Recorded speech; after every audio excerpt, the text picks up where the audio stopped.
अगर आप चाहते हैं भोजपुरी हिट सॉन्ग सबसे पहले आप तक पहुंचे, तो लवली वीडियो चैनल को जरूर सब्सक्राइब करें और साथ में बेल आइकन को दबाना ना भूलें।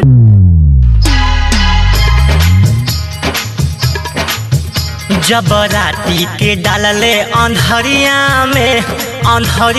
में फंस गईल मूसरा उखरिया में।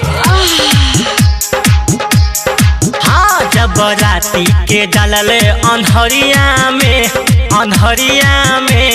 फंस गईल मूसरा उखरिया में। दर्द उठल नस नलिया में दर्द उठल नस नलिया में फंस गईल मूसरा उखरिया में। जब राती के डालले अंधरिया में फंस गईल मूसरा उखरिया में।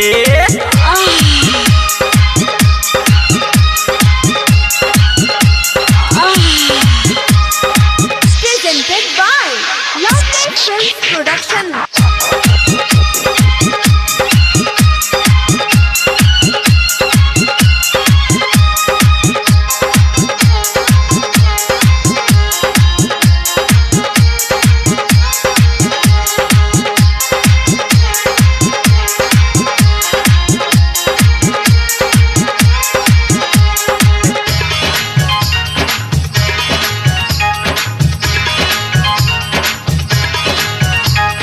पहले ही रतिया में गलिया के कटले।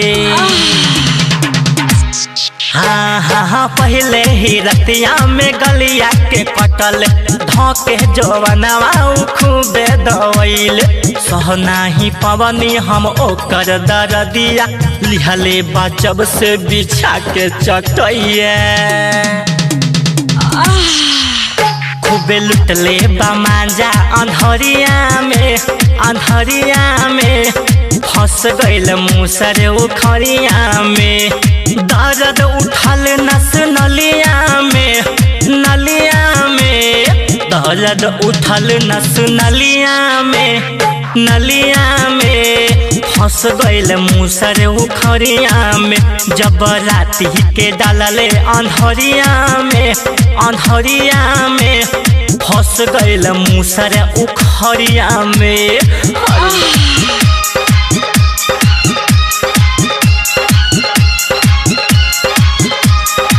Presented by Lovely Films Production।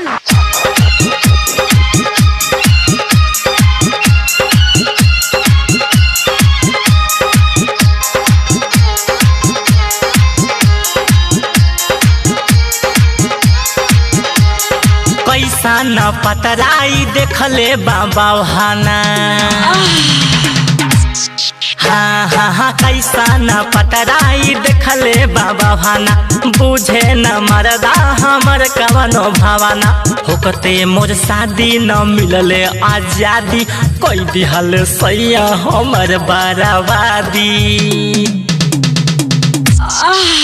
रोज सुतेले घर के भितरिया में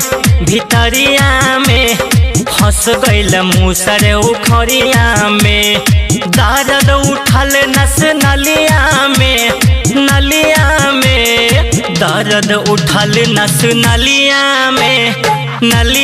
में फंस गईल मूसरे उखरिया में। जब राती के डालले अंधरिया में फंस गईल मूसरे उखरिया में।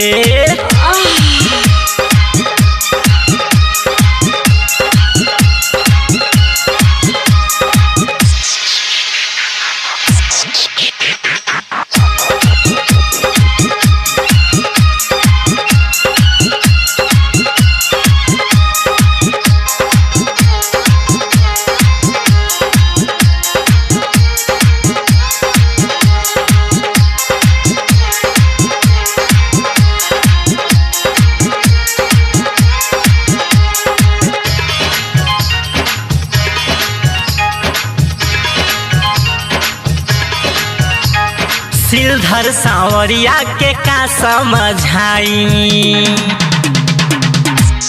हाँ, सिलधर सावरिया के का समझाई दिहले दर्दिया न सहल सहाई राइटर अमर जितना दिहले धायनावा लुट लिहले मुआना मोर सारा खजनावा सब जगह उ कटले बरतिया में फंस गइल मूसर उखरिया में दर्द उठल नस नलिया में दर्द उठल नस नलिया में फंस गइल मूसर उखरिया में जब राती के डालले अंधरिया में फंस गइल मूसर उखरिया में।